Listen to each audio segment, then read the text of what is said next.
మన ప్రభువైనటువంటి యేసుక్రీస్తు నామంలో మీ అందరికీ శుభాభివందనాలు. ఈ ఉదయకాల సమయమున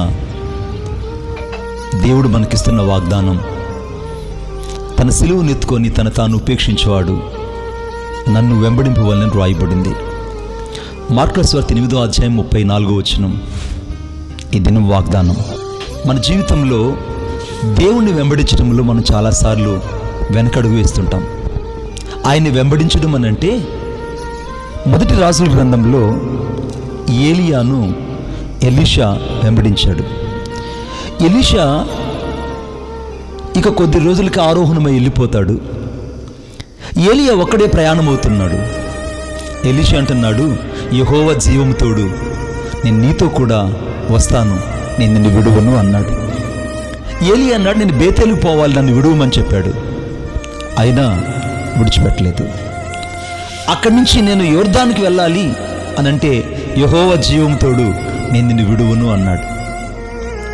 పోనీ ఇప్పుడు నేను దాటి ఎరుకోకు వెళ్ళాలి అని అంటే, యెహోవా జీవము తోడు, నేను నిన్ను విడువను అన్నాడు.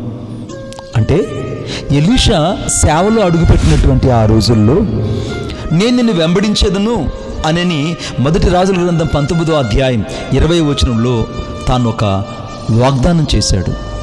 ఆ వాగ్దానాన్ని ఒక్కసారి కూడా ఎలీషా వెనక్కి తీసుకోలేదండి. మన సేవా జీవితంలో చాలాసార్లు మనం వాగ్దానం చేస్తుంటాం, మనం మర్చిపోతుంటాం.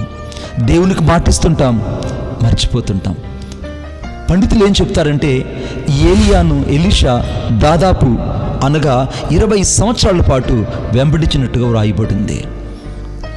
మన సేవా జీవితంలో అనేక సార్లు దేవుణ్ణి మర్చిపోయిన దినాలెన్ని, ఆయన వెంబడించిన దినాలెన్ని, ఆయన బాధ పెట్టిన దినాలెన్ని అని మనం బేరీజు వేసుకొని చూస్తే చాలా ఎక్కువగా కనపడుతుంది.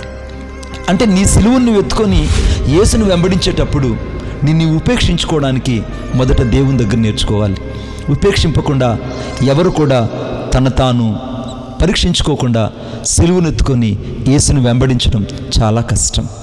కాబట్టి ఉదయకాల సమయమున నిన్ను ఒక్కసారి బేరీజు వేసుకొని చూడు, నిన్ను ఒక్కసారి పరీక్షించుకొని చూడు. నేను వెంబడిస్తున్నటువంటి వ్యక్తిని నేను నిజంగా వెంబడిస్తున్నాను లేదా అన్నది నువ్వు స్వపరీక్ష చేసుకోగలవా? దేవుని దీవించునుగాక.